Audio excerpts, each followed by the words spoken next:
Or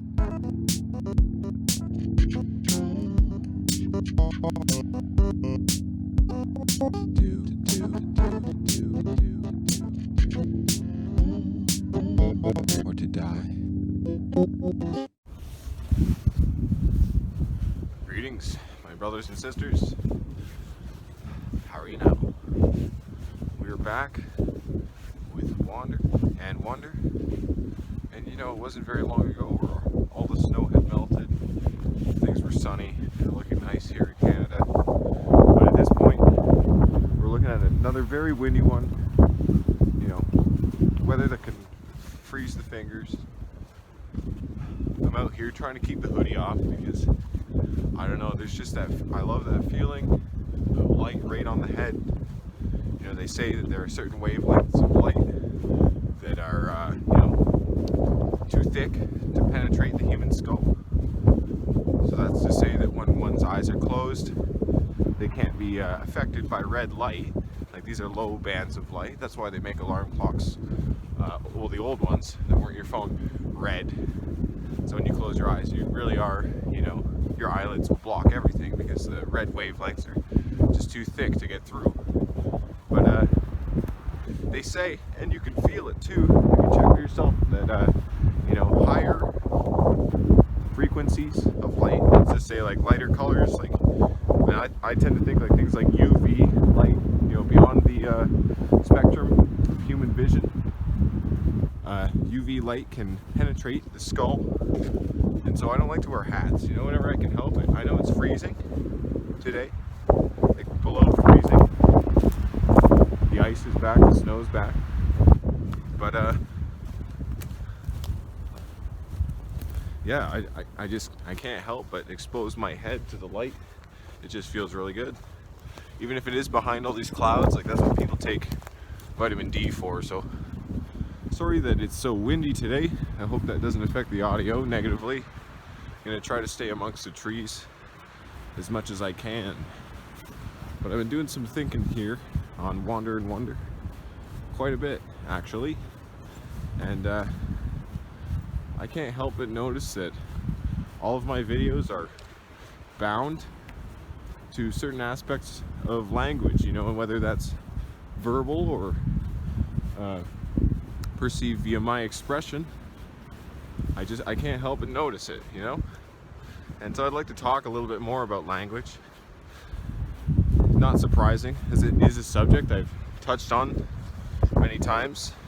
Just bear with me while I adjust the camera and try to balance. When I get back into the forest,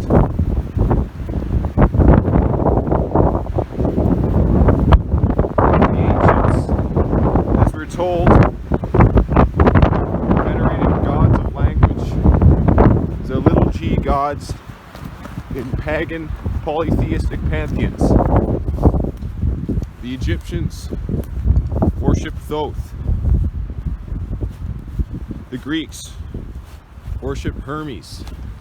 And the Romans, for which, you know, our planets in our solar system are named after, worship Mercury. Intuitively,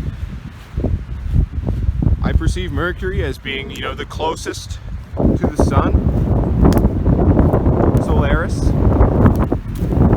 and therefore being like the communicator for the solar energy, the active principle of life. That's not to say that there isn't a passive principle of life too embodied in the lunar. That's a little bit beyond the scope of today's video.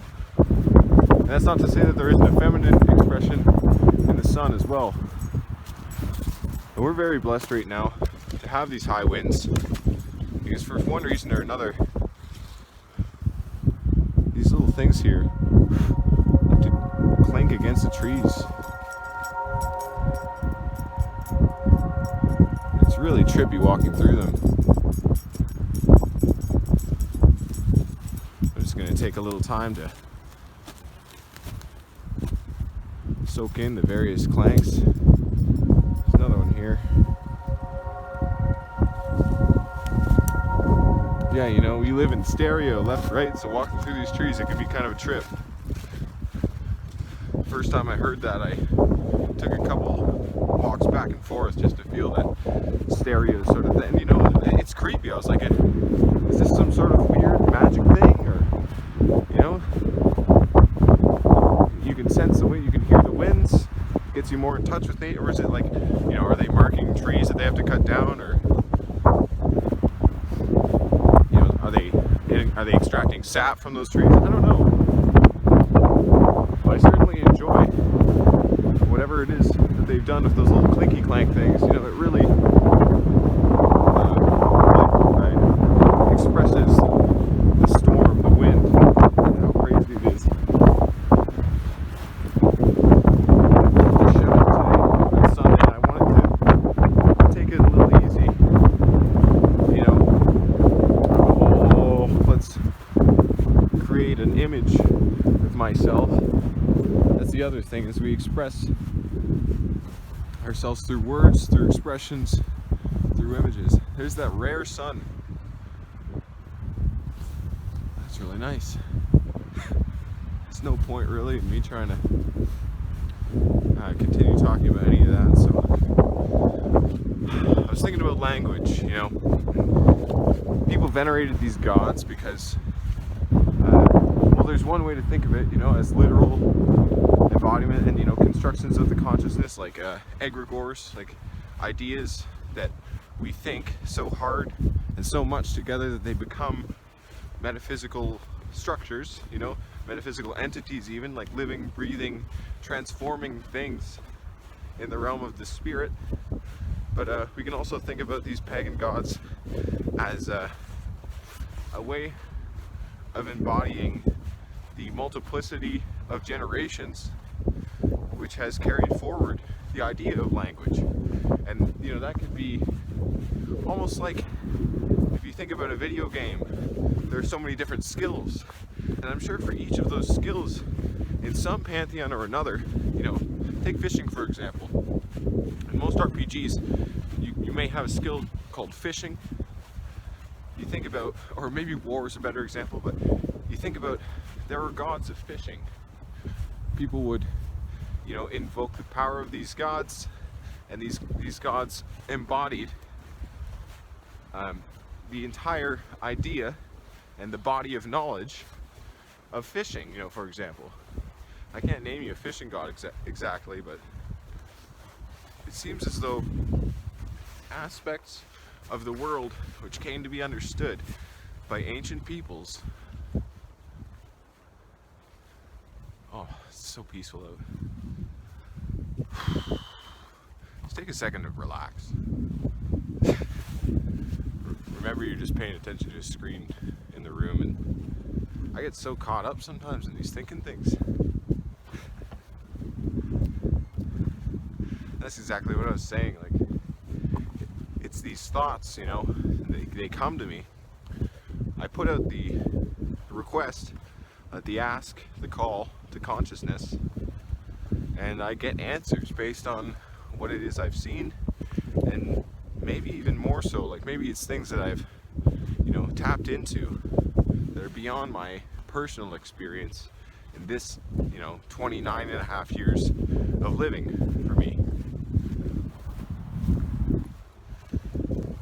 And it's as though these thoughts arrive packaged, you know, but all at once, like a complex machine that arrives at your doorstep. And, you know, you're the one with the tools. They don't give you the tools. They do give you these thoughts. And I think that's why it's so interesting listening to people. It's not necessarily that they do the thinking for you, but it's almost as though that when someone articulates something, like someone makes sense of something that you've been thinking, you know, you have the package, but not the tools to unwrap it, to put it together. You're like, yes, like that is what I think. And so it's really nice to be blessed somewhat with a skill of expression, communication, translation, like these things, you know, that seem to come naturally to me. People have said before that I'm in a really good position to articulate complex thoughts and disseminate them to people who have a lot more on their plate, that, you know, people that don't dedicate their time to understanding, to creating the mental tools to understand these abstract, complex thoughts. So I was thinking about the word language itself and what it really means to express something. And to me,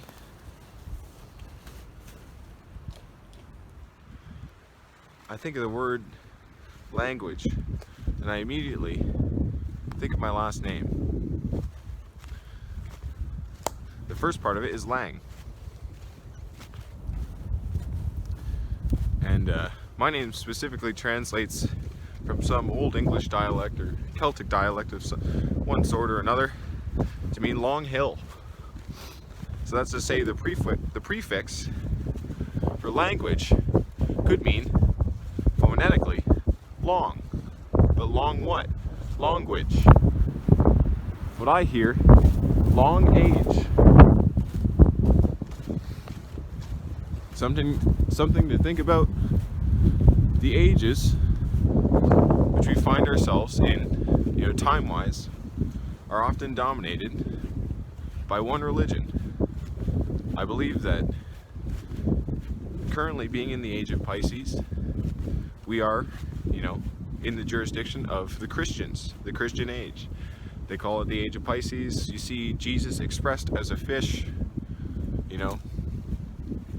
They say he was a fisher of men. And that's another thing. I was thinking about this. This is a little off topic, but a fisher of men.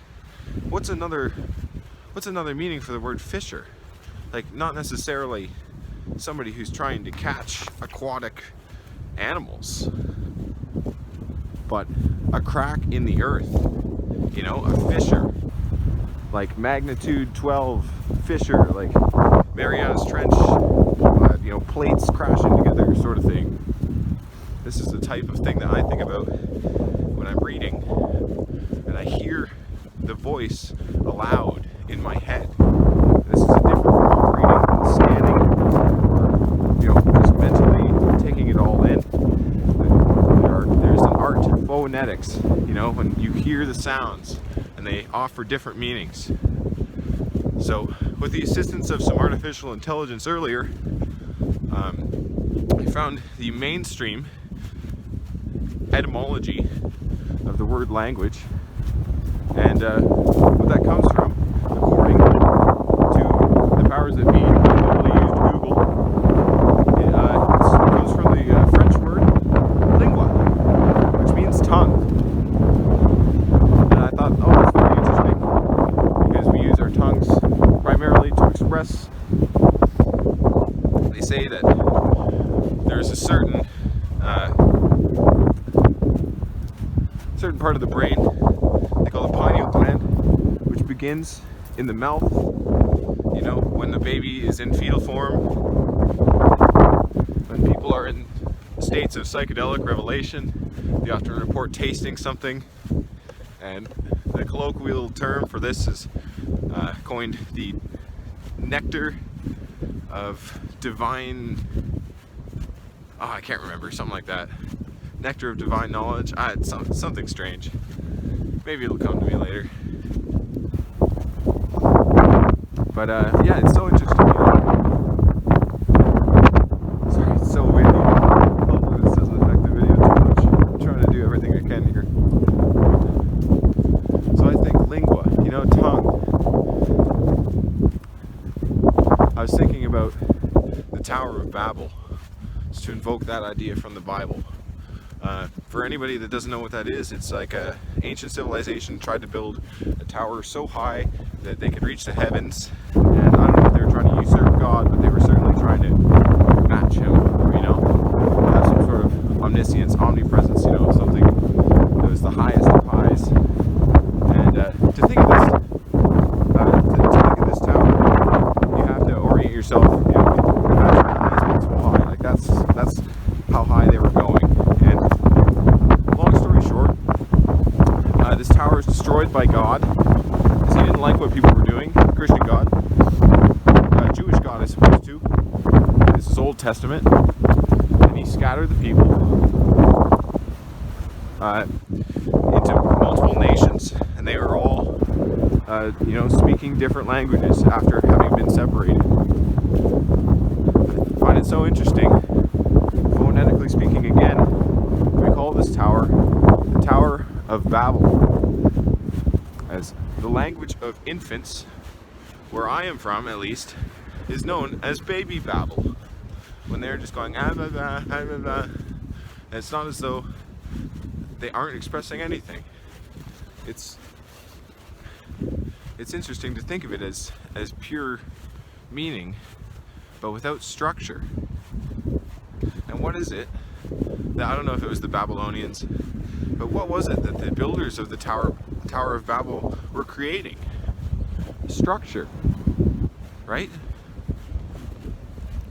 They were trying to create a structure so high that they could reach to God. I don't know if that's understandable to serpent, but I often think about God as something which is, not only the highest that I can possibly imagine, but above that. If I were to aim at God, I would orient myself with the highest possible good and then aim up at something that I can't even understand, but I know that it's there because you can feel yourself getting closer.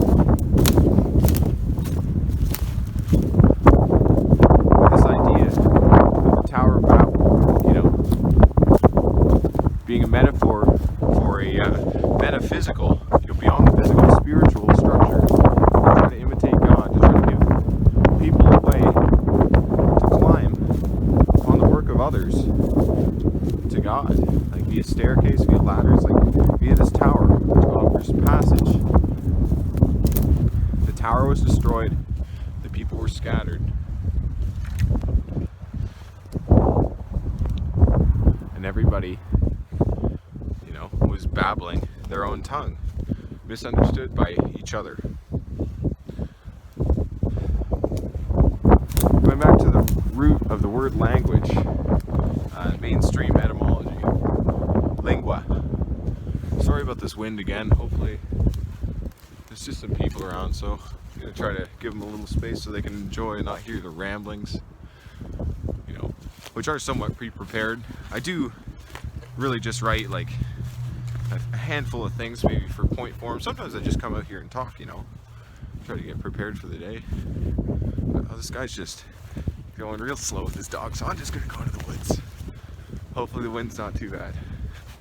The dog's sniffing everything. I don't blame him. It's like constantly changing, this world. So going back to the etymology of the word language, we have lingua, which means tongue.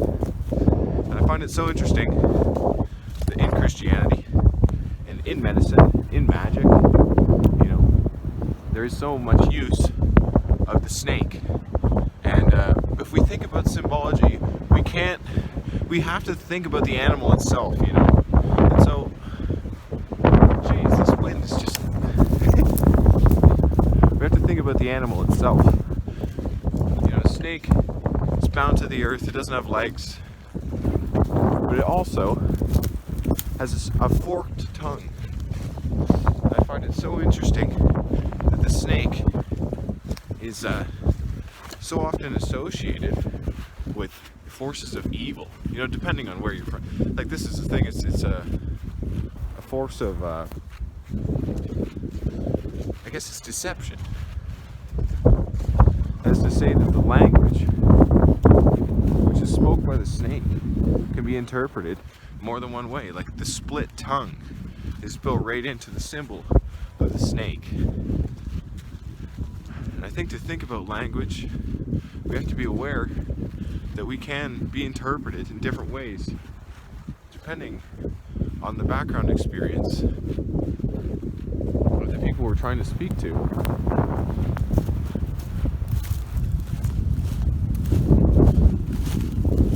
There's so many people on this trail. I'm just gonna go into the dense woods. Oh, there's some thorns there.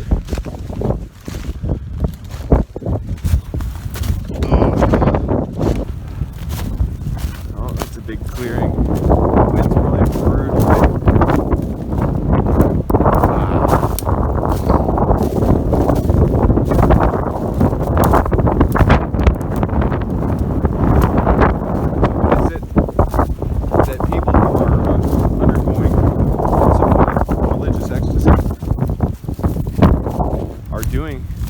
mouths, we think again of baby babble or speaking in tongues.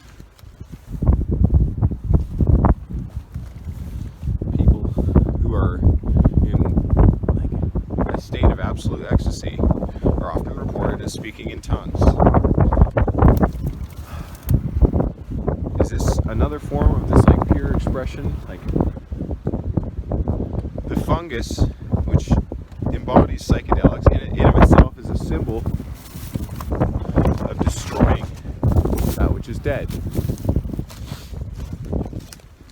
We can think about old metaphysical structures which no longer serve the town in which they're built. Got some mushrooms right here. And so what happens to these old structures is they're torn down to make way for what is more useful.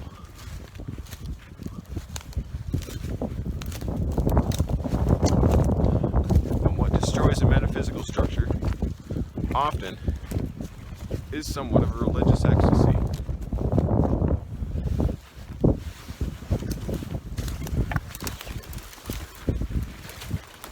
That's to say, pure expression transcends the boundaries of language. And if we can think of language as being embodied by these lower G pagan gods, when we go beyond the realm of language with our thinking, with our expression, with our being, with everything, like we are transcending a cage, and one may argue to find one's way out of the cage, you must first acknowledge that you are in the cage, And so think about like the way in which your worldview is constructed. Is it all language? It doesn't go beyond that ever. Like, is it ever just a feeling? Is it ever a package which certainly has arrived, but you just don't have the tools, and you'll never have the tools, but the fact that you have this package is proof enough.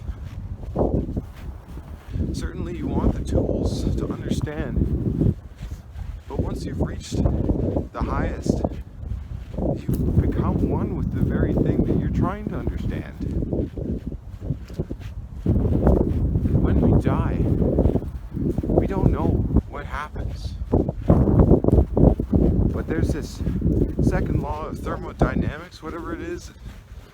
Energy can't, things will always move towards a state of chaos,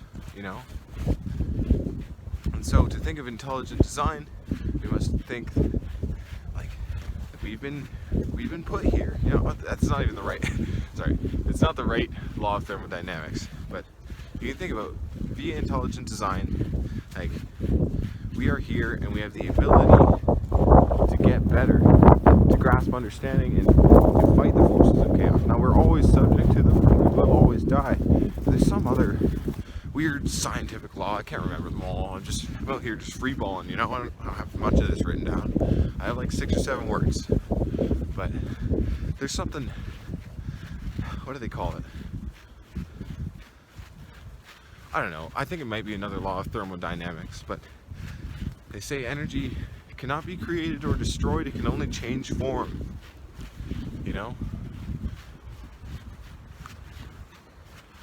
And so when we die, this energy which animates us, which can't be accounted for by material worldview, this is why we go beyond the material into the spiritual, into the imagination. You see the imagination, you hear the imagination, you dream, like your eyes play tricks on you. You must acknowledge the limitations of the mainstream scientific worldview right now. You go beyond the material.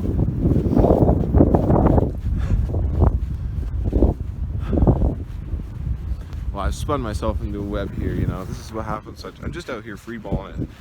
So, in the beginning was the Word. That is from the Bible. I'm going to go through this forest, see if it gets any better.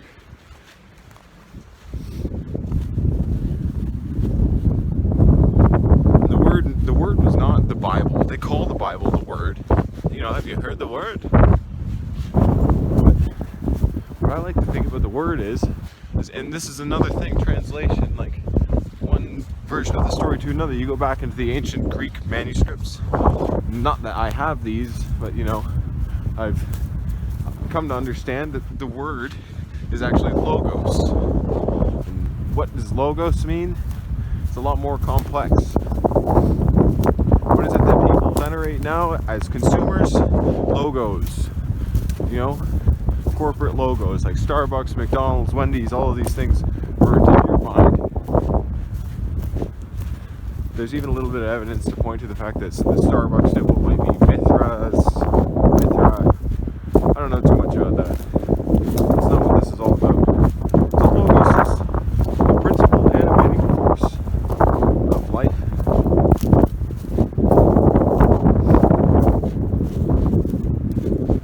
It's something that we must acknowledge. It's like when something dies, we see the light out of its eyes. You know? That's a metaphor, you know. It's a way of trying to express something that we simply don't have the words for.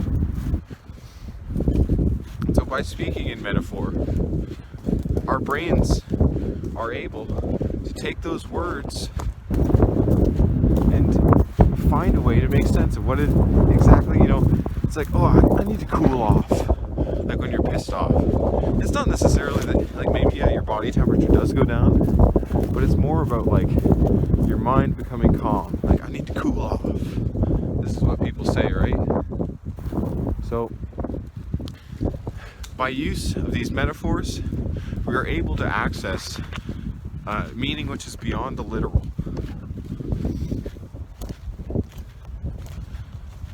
And I think that's why something like phonetics, like the understanding of language, and understanding how we're programmed to receive language and transcending that programming is really important. And just coming to a real understanding of the spiritual reality, even something as simple as like trying to interpret your dreams. Like, your dreams are not speaking to you.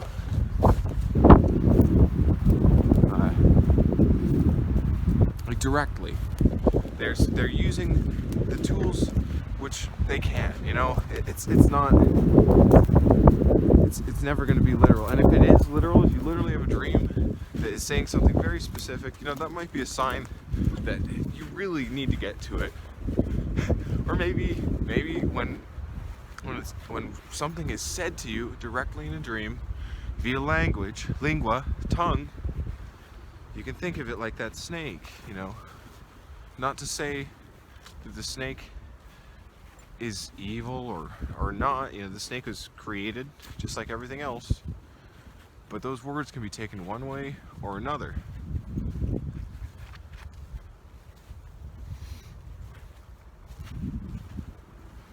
So when people are speaking, we have to understand what doublespeak is. You know, these are like Orwellian or like Aldous Huxley, Brave New World style subjects, and Orwell's 1984. You know, those are seminal texts for like being, you know, anti-government or skeptical of the way things are going with the regimes, etc., etc. But doublespeak is very much a thing, and when I was just looking into the snake earlier, this is what I came to think. So, if you are thinking like more clearly, like let the thoughts arrive as packages, let yourself unwrap them, you know, come to understand them fully. And if there's anything I can say, get out into nature, get exercise, try to be healthy. That's the way to think better, is to just be better physically in every way. So that's everything for today.